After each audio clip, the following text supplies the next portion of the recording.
एक दूसरे को गले लगाओ तो शर्म मत खाओ, जो खावे शर्म फूटे और मैं नहीं बोलियो, हाँ गले लगाओ, सब एक दूसरे गले लगाओ, देखो देखो माफ करो और माफी मांगो, सबने गले लगाओ, वाह ताली बजाओ कितने वास्ते, माफ करो और माफी मांगो, सबने गले लगाओ है।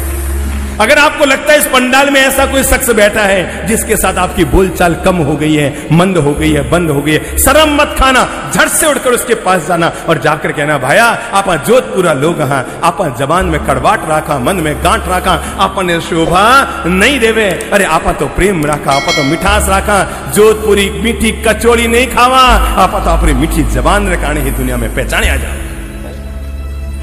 आपा कोई जोधपुरी कचौड़ी के कारण से दुनिया में नहीं पहचाने जावा, आपा तो अपनी मीठी जबान, अपनी जबान ही जोधपुर वालों की जबान, यही है देश में उनकी पहचान। जोधपुर वालों की मीठी जबान यही है उनकी पूरे देश में पहचान। भगवान श्री महावीर ने एक शब्द का इस्तेमाल किया जिसका नाम था भाषा समिति। बोल लो सब, एक और बोल लो, भाषा समिति। इसका मतलब क्या है? कौन बोलेगा? चलो कौन बोलेगा? भाषा समिति का मतलब क्या है? बहनों में से कोई बोलेंगे? हाँ बोलो, खड़े हो।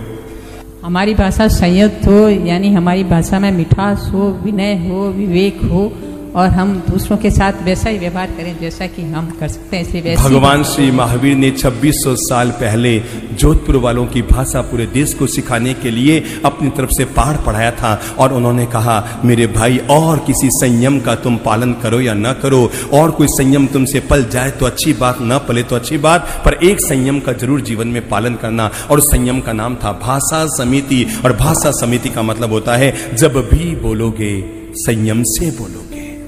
क्या बोलोगे?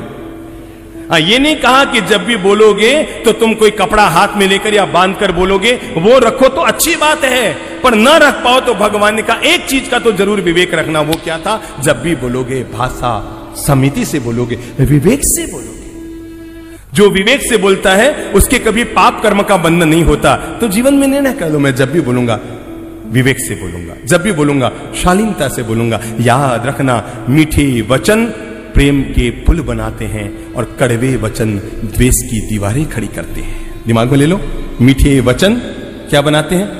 प्रेम के पुल बनाते हैं, और कड़वी जबान द्वेष की दीवार खड़ी करती है। तो पहली फैक्ट्री कौन सी खोली, काम की थी? पहली फैक्ट्री आइस फैक्ट्री, कुल। दूसरी फैक्ट्री शुगर फैक्ट्री। मैं अपनी जबान में हमेशा शुगर फैक्ट्री का इस्तेमाल करूंगा। शुगर खाओगे तो बीमार पड़ जाओगे, पर शुगर बनकर बोलोगे तो रिश्तों में मिठास बोलोगे। जीवन की जो तीसरी फैक्ट्री है, अंतिम फैक्ट्री, मैं आपसे अनुरोध करूंगा, सिर पे हाथ रखा। कौन सी फैक्ट्री? दोबारा बोल लो, कौन सी फैक्ट्री? कौन सी फैक्ट्री? आज दिन भर याद रखना, मैंने कौन सी फैक्ट्री खोली है? Ice factory. कल भी याद रखना, परसों भी याद रखना, अगले महीने, अगले साल भी याद रखना। मेरे दिमाग में मैंने एक फैक्ट्री खोली है, आइस फैक्ट्री। ये ऐसी फैक्ट्री जो हमेशा नफा ही नफा देती है, कभी उसमें नुकसान नहीं होता। और दूसरी फैक्ट्री मैंने खोली है जबान में, और उसका नाम है शुगर फैक्ट्री। मैं जब भी बोलूंगी मिठास से बोलूंगी। और तीसरी फैक्ट्री, हाथ रखो हृदय में, दिल पे हाथ रखो, दिल पे हाथ रखो, दिल पे हाथ रखो। और तीसरी फैक्ट्री हम खोल रहे हैं और उसका नाम है लव फैक्ट्री। कौन सी फैक्ट्री? Love factory. मैं सबसे प्रेम से बोलूंगा, मैं सबके साथ प्रेम से जीऊंगा, मैं पूरी दुनिया में रहने वाले सब लोगों से प्रेम करूंगा। मेरा प्रेम किसी एक से नहीं बंधा रहेगा, मैं सबका प्रेम करूंगा, मैं अपनों का भी भला करूंगा, मैं परायों का भी भला करूंगा, मैं अपने बच्चों की फीस की व्यवस्था भी करूंगा, पर मैं अपने कमजोर पड़ोसी की फीस की भी व्यवस्था करूंगा। मैं अपनी बेटी की शादी में 1 करोड़ खर्च करने की बजाय 90 लाख खर्च करूंगा और उसमें से 10 लाख बचा लूंगा। बच सकता है ना? किसी ने सोचा है मुझे अपनी बेटी की शादी में 1 करोड़ खर्च करना है, बेटी की शादी में 1 करोड़ खर्च करना है, और उसने सोचा है मैं 10 लाख बचाना चाहूंगा। क्या आदमी बचा सकता है? Yes no?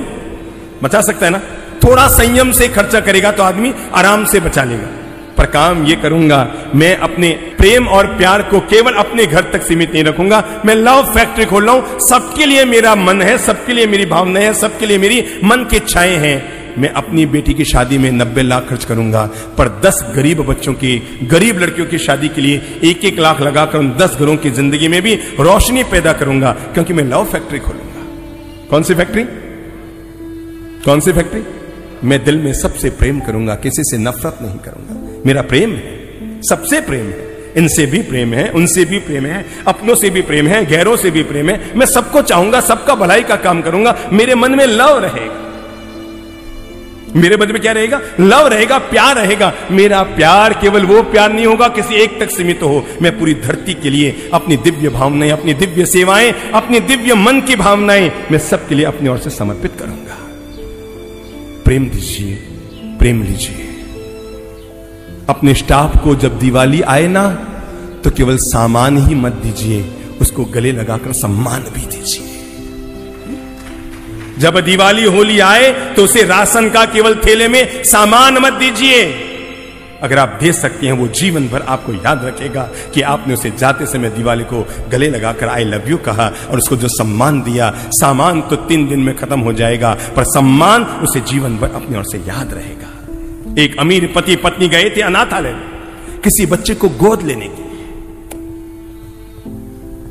किसी बच्चे को गोद लेने के लिए अनाथालय में गए तो उस अनाथालय में रहने वाले बच्चे ने पति पत्नी से पूछा, महानुभाव, आप मुझे गोद ले रहे हैं, मुझे आप क्या देंगे? उन्होंने कहा, हम तुम्हें रहने के लिए एक बड़ा मकान देंगे।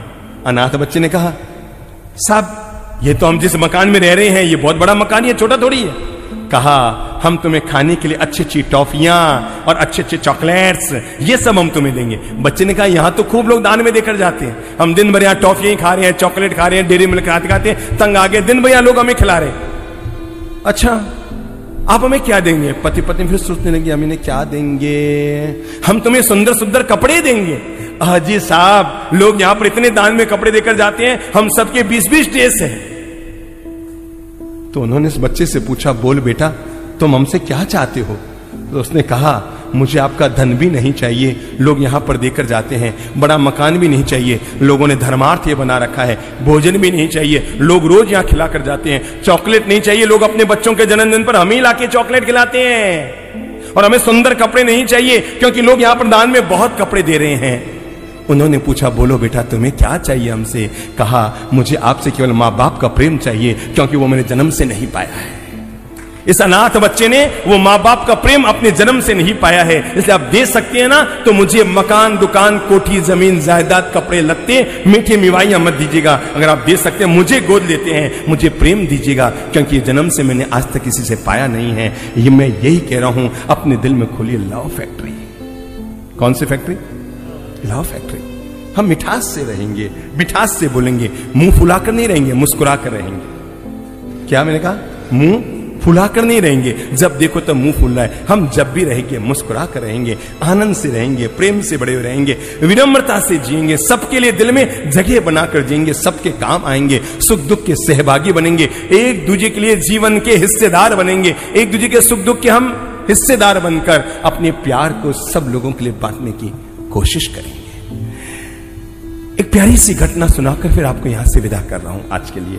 कैसी हो जीवन में लव फैक्ट्री, और लव फैक्ट्री का जिंदगी में परिणाम क्या होता है? इंसान अगर अपने प्रेम को पूरी मानवता के लिए बांटना शुरू कर दे तो उसका प्रेम उसे क्या परिणाम दे सकता है। बच्चा, चलो घटना को लीजिए दिमाग में और फिर यहां से विदा होइएगा। बच्चा, पिता दुनिया से तब चले गए जब वो मां के पेट में था, और मां दुनिया से तब चली गई जब वो केवल 12 साल का था। न उसका ननिहाल में कोई, न उसका ददिहाल में कोई, अकेला अनाथ बच्चा हो गया। न मां, न बाप, न दादा, न दादी, न नाना, न नानी, न चाचा, न चाची, न ताऊ, न ताई, न मामा, न मामी, कोई भी दुनिया में नहीं, अकेला बच्चा। टूटी फूटी झोंपड़ी थी। मां ने मरने से पहले अपने बच्चे की जिंदगी में इतना स्वाभिमान भर रखा था कि बेटा, तुम जब पैदा हुए उससे पहले तुम्हारे पिता चले गए, और मेरा पता नहीं मैं कब चली जाऊं, मुझे टीबी की बीमारी है बेटा, पर एक बात ध्यान रखना मेरे प्यारे बेटे, जिंदगी को अभिमान से मत जीना, पर स्वाभिमान को कभी मत खोना। मेरे बेटे, जीवन में याद रखना, मर जाना पर जिंदगी में कभी भी मांग कर मत खाना। क्या कहा? मर जाना पर मेरे प्यारे बच्चे, जिंदगी में कभी भी मांग कर मत खाना।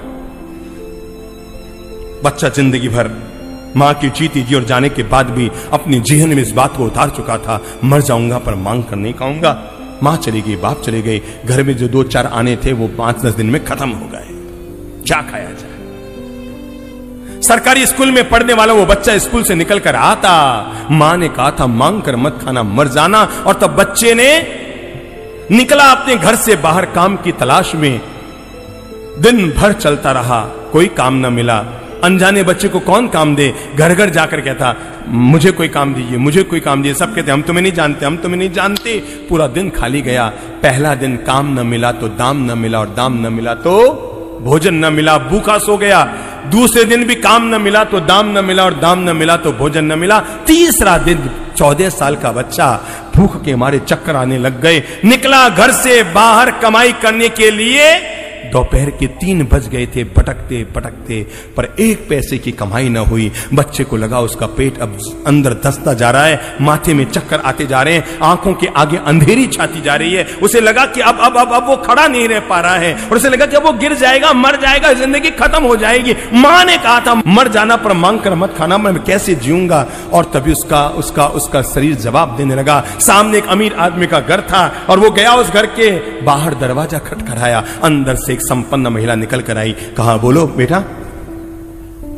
कहा मां जी थोड़ा सा। किसके लिए गया वो? किसके लिए गया? वो बोले मां जी, और इतने में उसकी खुद की मां जी की बात याद आई।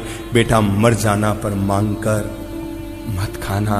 और तब उस बच्ची ने फिर से अपने स्वाभिमान को इकट्ठा किया, और इकट्ठा करके कहा नहीं नहीं बस माता जी 1 गिलास पानी पिला दीजिए बस। महिला ने बच्चे को देखा। 3 दिन का भूखा बच्चा छिपा तो नहीं रहता है ना, छिपा तो नहीं रहता है ना। 3 दिन का भूखा बच्चे को मां जी ने देखा, अंदर गई।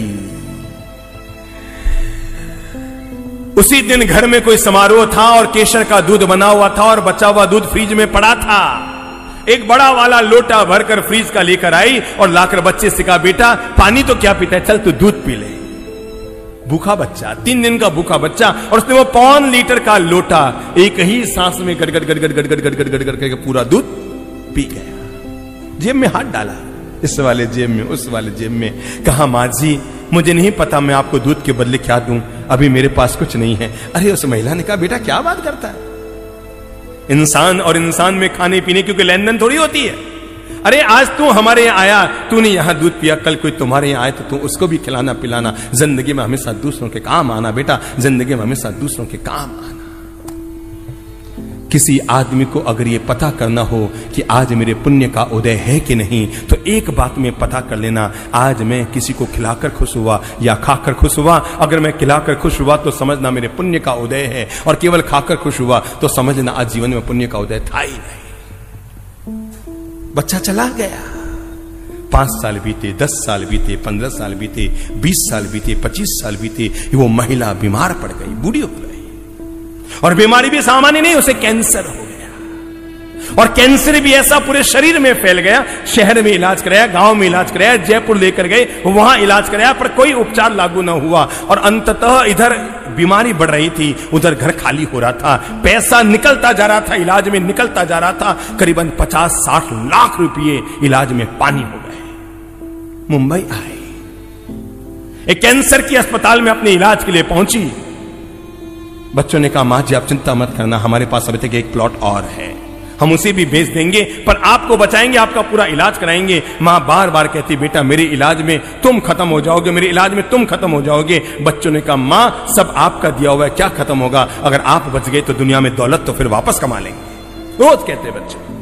अस्पताल में भर्ती हुई, पता नहीं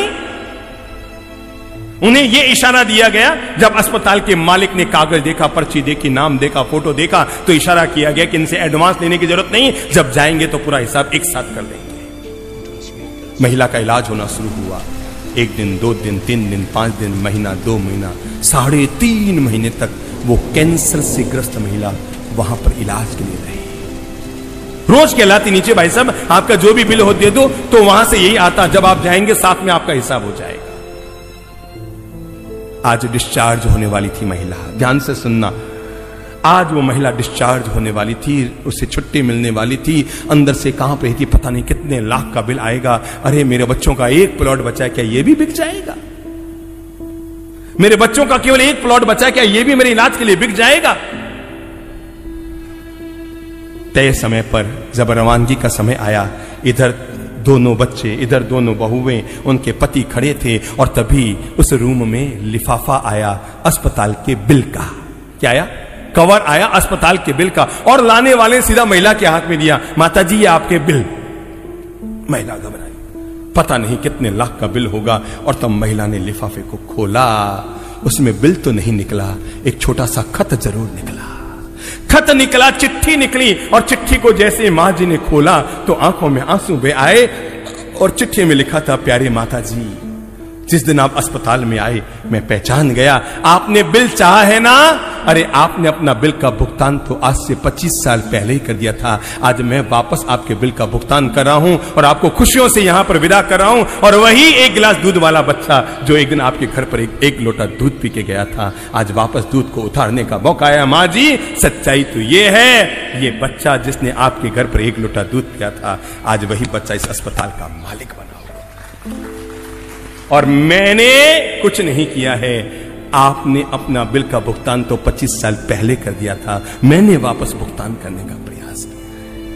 लो फैक्ट्री खोलो मेरे भाई, लो फैक्ट्री खोलो, अपनों के लिए भी, गैरों के लिए भी, सबके लिए अपने दिल में प्रेम जगाओ, प्यार जगाओ, सबके काम आओ। और ये दुनिया यूं ही खत्म हो जाएगी और आपका धन संपत्ति दौलत यूं ही मिट्टी में मिल जाएगा। पर उससे पहले इसका रत्ती रत्ती मानवता के लिए, दीन दुखियों के लिए अगर आपने इसका उपयोग कर लिया, अंतर मन में सबके प्रति प्रेम जगा लो, इतना प्रेम जगा लो कि जितनी अच्छी रोटी, मैं तो कहूंगा जिसको लगता हो ना उसकी भाग्य की दशा खराब है, शनि हावी है, राहु हावी है, मंगल अमंगल कर रहा है, मैं कहूंगा कुछ मत करना। कभी किसी एक बहुत ज्यादा गरीब आदमी को देखना, बहुत ज्यादा गरीब आदमी को देखना, बहुत ज्यादा भूखा, 4 दिन का भूखा फटे हाल आदमी लग रहा हो ना, उसे किसी बड़ी होटल के सामने लेकर जाना और अंदर जाकर कहना, भैया 350 रुपए की जो तुम्हारी सबसे महंगी वाली थाली है, जिसमें मिठाई भी है, दही भी है, रायता भी है, नमकीनी भी है, कचौली भी है, समोसा भी है, पकौड़ी भी है, फुल्का भी है, 4 सब्जियां भी है, पापड़ भी है,